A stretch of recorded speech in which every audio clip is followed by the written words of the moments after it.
players? I definitely would. Starting out in the top right of Entombed Valley, we have playing for the team KS, which I assume is Knights, I'm pretty sure, but I'm not giving any guarantees.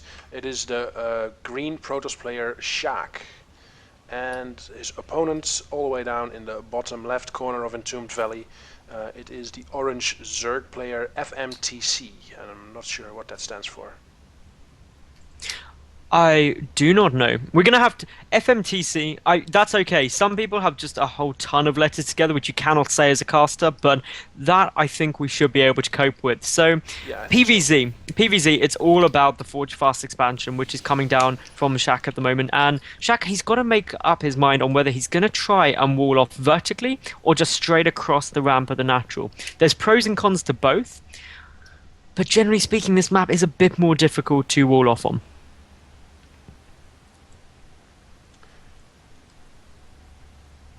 And so now we're just seeing that there's a pause.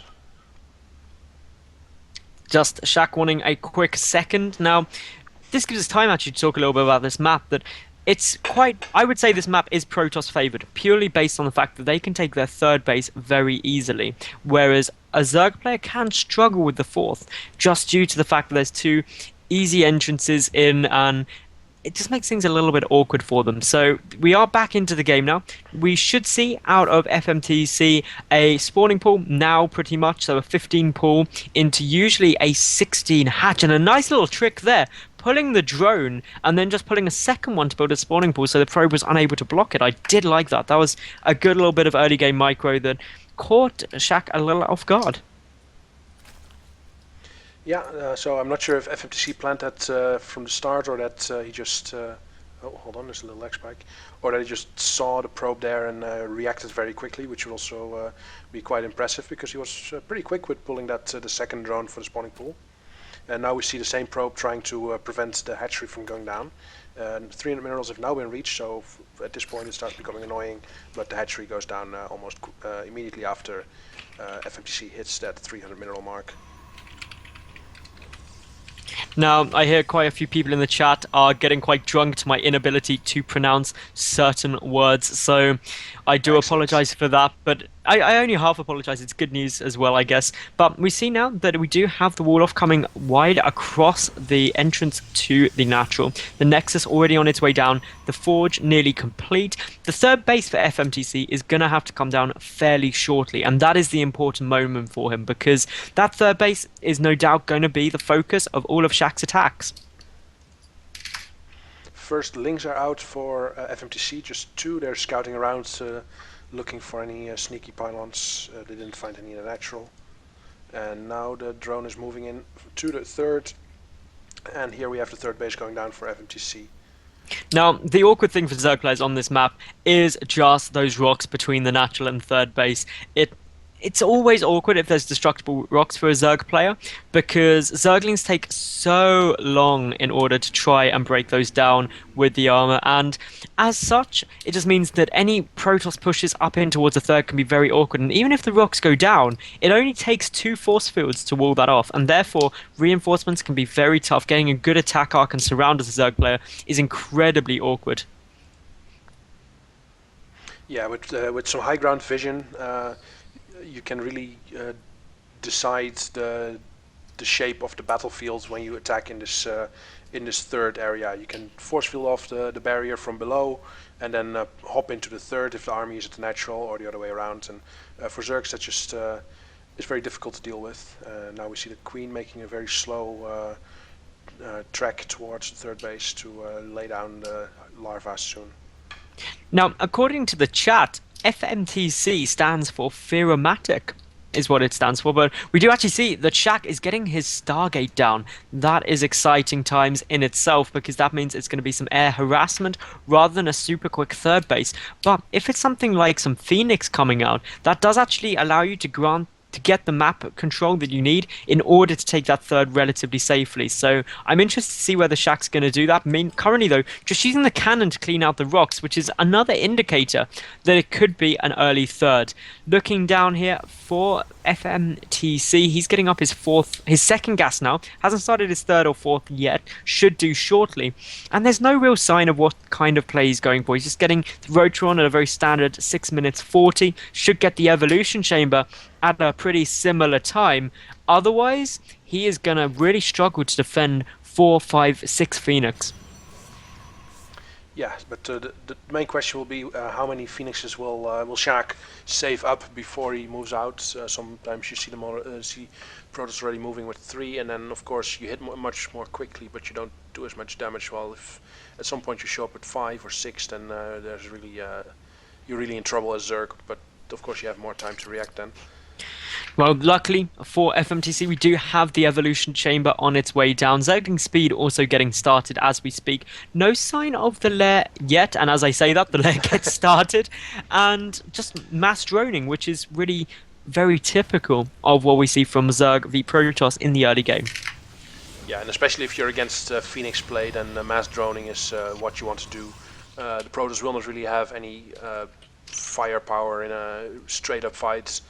As Phoenixes are really just harass units, so you don't need to worry about getting many Roaches or many Zerglings or whatever. Just need something to shoot down the Phoenixes, some Spore Crawlers and maybe an extra Queen or 2, and you should be fine to drone up to your heart's content. Well, the important bit of scouting information at the moment for Sjak, or rather for FMTC, is his Overlord has seen the third base there. And that is a very relieving thing, because that just means that your opponent isn't likely to try and kill you. And just a couple of Phoenix aren't going to cause you to die. They'll just potentially do a lot of damage to the mineral line. So, what's the choices to FMTC now? On the one hand, he can go for some kind of 3-base aggression. Alternatively, he needs to secure his 4th base very quickly. A couple of drones getting taken out here outside the 3rd, and the 3rd base now looking very vulnerable. This Queen definitely going to go down. A macro hatch getting started though, and the Spore Crawlers already in production.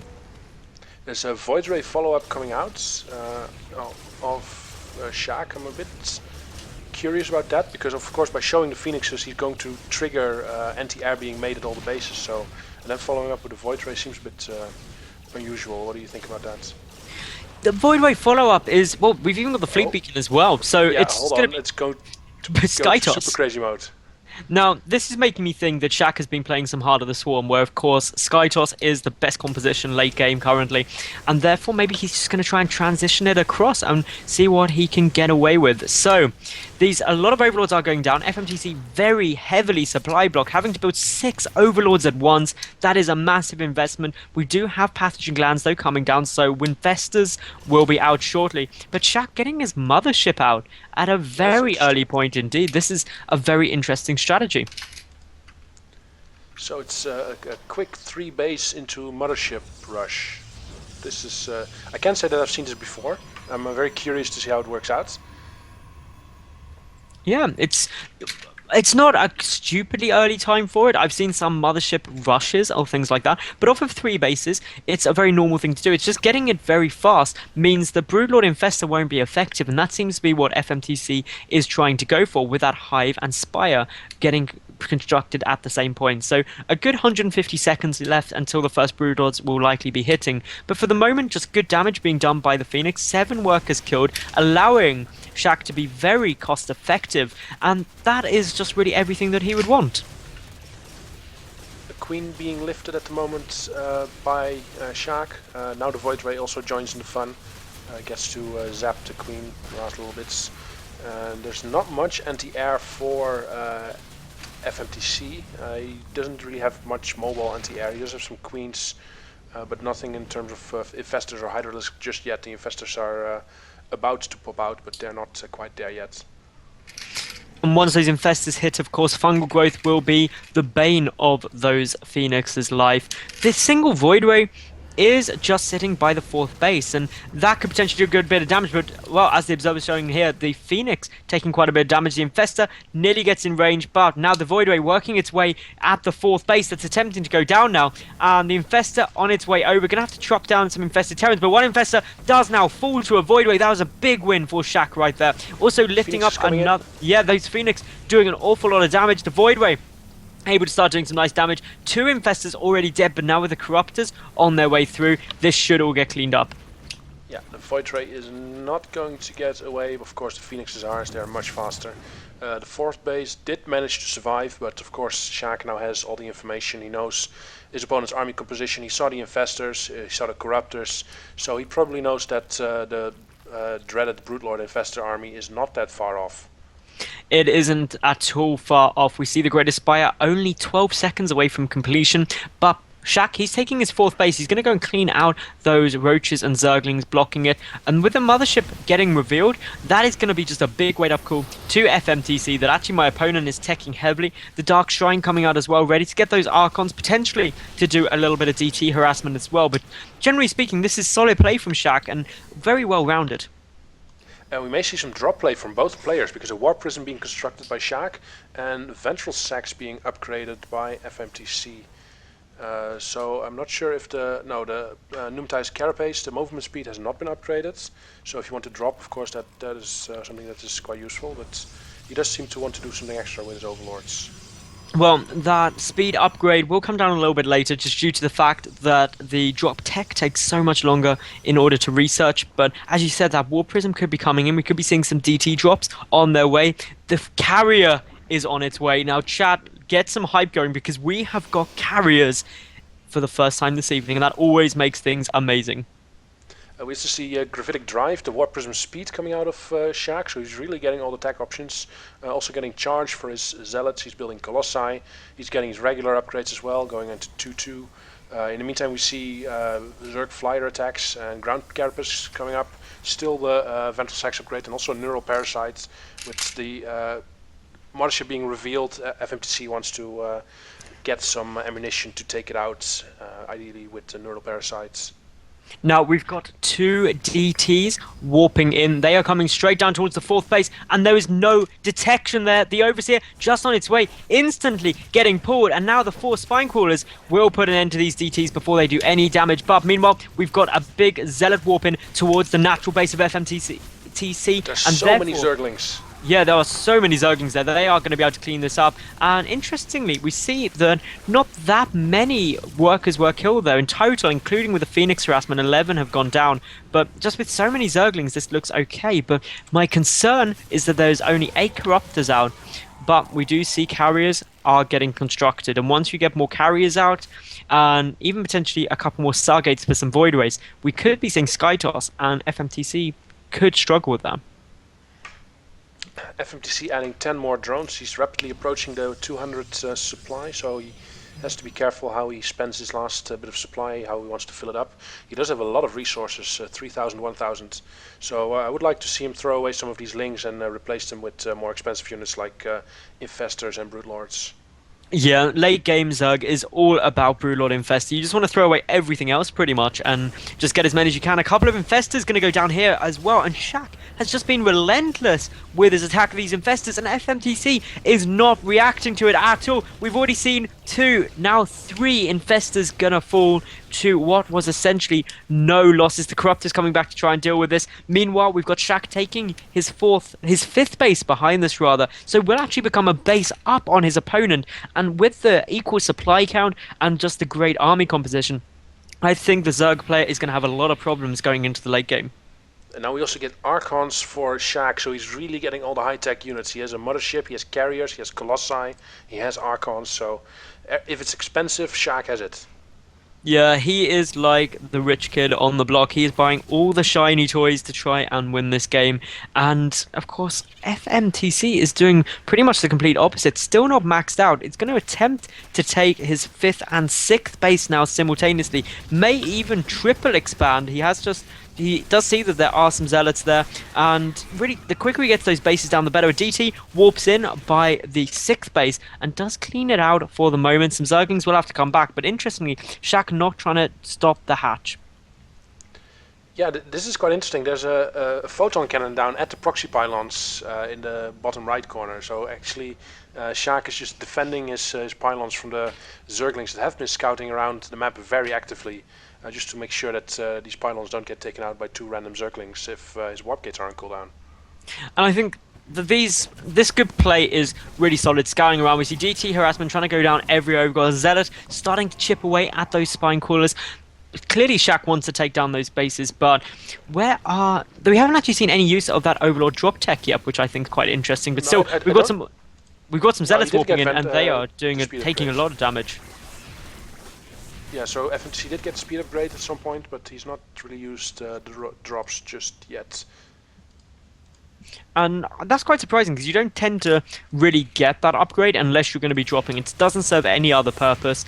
We do see some Zerglings trying to run by. They may be able to get a couple of probes, stop the gas there. A warp in will be required to get rid of them.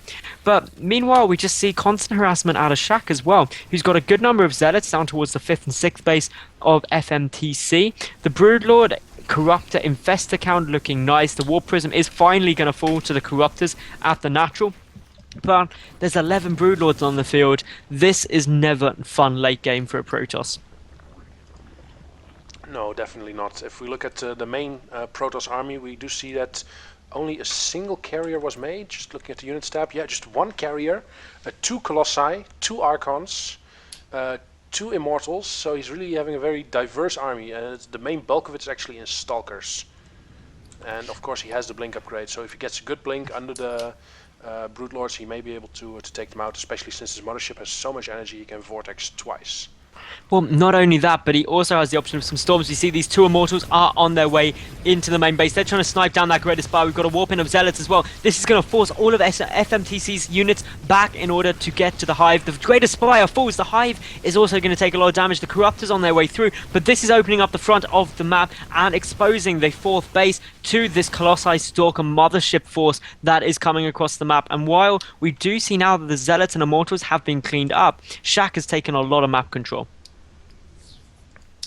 Yeah, so Sjaak used that little drop to clear out some creep and get a little bit more maneuverability in the middle of the map without FMTC being able to see everything that's going on. So that'll allow him to push between the different bases of his opponent more easily without all of his moves being immediately in plain sight for his opponents. That is indeed correct. So we see the Zealots are just trying to do a little bit of damage anywhere and everywhere that they can for the time being, but this is just really Shaq buying himself time. He wants to try and get a good engagement now, and one good Vortex with all those Broodlords clumped up together could be absolutely devastating, and there is not that many Archons. There's only 2 there, so that means an Archon toilet wouldn't be instantaneous, but my goodness, we are going to have to see a big engagement at some time soon. I'm incredibly excited about this. I don't know about you. Yeah, definitely. Also, look at the banks of these players. FMTC doesn't have that much gas, only 1700, but Sjaak just has more than 4,000 of each resource. He should really add a ton of extra gateways to produce out of it. But here we go with the main battle. Yep, it is going to go down. There's the Vortex. It doesn't actually get many of the Broodlords, though. Some Storms trying to hit as many of the Infestors. Yeah, it was mostly Infestors in there, and it actually looks, for the moment, that Shaq is doing okay. He used both of his Vortexes there, but the mothership does stay up. A lot of Corruptors got caught in all of that, but now the mothership has been taken out. The Colossi are going to take a lot of damage from that many Corruptors, but some more Storms are trying to hit. We do see a full retreat on the way for Shaq at the moment. He's warping in. Yep, more Stalkers. And is almost maxed out again with his bank barely being touched. He have big blink under the Corruptors and the Broodlords. I can't really see what's going on. I have to turn off the health bars a bit. But it seems that the Zerg army is again too strong and the Stalkers have to get out of there. All other units have been killed. It's just Stalkers versus the Zerg army at the moment. Which is never going to work too well. The only concern I have for FMTC is that he's got an awful lot of Corruptors out for the time being. He needs to start losing some of those and getting up some more Broodlords. That would be probably the best thing for the time being. But the Stalker's pulling back, and we can see that Shaq, he has expanded everywhere. Yeah, he has a ton of bases and he also has a ton of money, so he really is in this game and won't get out for quite some time with the amount of economy he has. But I still would like to see him get more production, because I didn't count the gates yet, but if I just look at the minimap, there's just not that many. Also, his warp-ins were not, he didn't really warp 30 things at the same time. It was just 10 Stalkers after the big battle, and that was it. And with this much money, you just want to drop down 15 additional gates, so you can really make use of your bank instantly. And that is the key thing, is resupplying is going to decide this late game. And while Shaq does have that huge bank, as you correctly pointed out, he just needs to make sure that he has the production facilities there ready to produce it. But looking around, he has got an he has a good number of gateways, but not the stupidly high number he could potentially have with nearly 5,000 mineral and gas banked up. I'm counting 15 gateways. So he could probably add a couple more into that. He could go up to about 20, I reckon, very comfortably with just the size of his bank and just instantly remax. But here he goes. He's going for a blink under, and it looks like FMTC wasn't prepared for this. We see some storms are starting to hit. Feedbacks on the infestors, so many of them bursting. The Broodlords getting melted so There's quickly. only 3 left. 2 Broodlords left. This could potentially be a win right here for Sjak. Just seeing that his opponent wasn't necessarily paying attention there, and now cleaning out all of the Broodlords. None survive. Just so much supply taken up with Corruptors, but without the Great Aspire, they are not able to morph into Broodlords quite yet, and that was an amazing engagement for Sjak. And I'm not sure why FMTC is not rebuilding things. He has a lot of money. He has 25 larvae. There we go. If I look at the 16 Broodlords, Yep. of course. Just, I heard the little sound going in my ear of just a whole ton of Broodlords morphing, and Sjak was probably feeling on top of the world right then after having taken out so many of them, but he's going to have to put off another great engagement. He does get a DT and Zella warp in, knocking out another hatchery. It's going to go towards the 4th base with them as well, but there is an Overseer and a lot of Spine Crawlers. Sjak has been assaulting this 4th base with small warp-ins during the entire game, but there's always been Overseer and like 4 or 5 Spine Crawlers, and he's never really gotten to do much except maybe hurt a Spine Crawler, so I'm not sure why he keeps sending these small forces there to this 4th when it's really not doing anything. But yeah, these Archons, they are just sitting around, the Stalkers just sitting around. It's got to be another great engagement, that's the problem. But the important thing is FMTC is starting to catch up, and no, the Great Aspire completely undefended. The Broodlords coming back, but the Zealots doing a lot of damage. It should just survive, but now that it has been established where it is, that just means that actually you could snipe it off, and it's very, very low on health. And luckily, FMTC already starting his 2nd Great Aspire. that's a very good precaution. If you saw this warp in, Sjak first sent his Zealots to the 3rd hatchery, but then realized that this base is completely mined out and decided to move to the Great Aspire instead. If he would have gone for the Great Aspire from the start, just completely bypassed the hatchery, he may have gotten it down, but we'll never know. Except if this was Heart of the Swarm, we could use the resume from replay and see what would have happened. We could have hopefully have seen, but unfortunately, we will never know, because that is in the hypothetical world of what could have been. But what is gonna be is what comes down from this engagement. The Broodlord slightly forward, the Mothership is back out. Is it gonna be able to establish a good vortex? A nice split, and unfortunately that vortex doesn't get that many Broodlords, but the Stalkers move forward. The Corruptors were all caught, and that There's means no infestors to lock down the Stalkers. There they are, only coming now from below. yeah, they're sitting right back, but more Broodlords are getting sniped out. This is great play by Sjak. Broodlords over the dead space, though, which means it will be difficult to engage with just those Stalkers. The Mothership does finally fall, and now we see the GG from FMTC, and Sjak takes it. And that was just solid play from the Protoss player in that situation.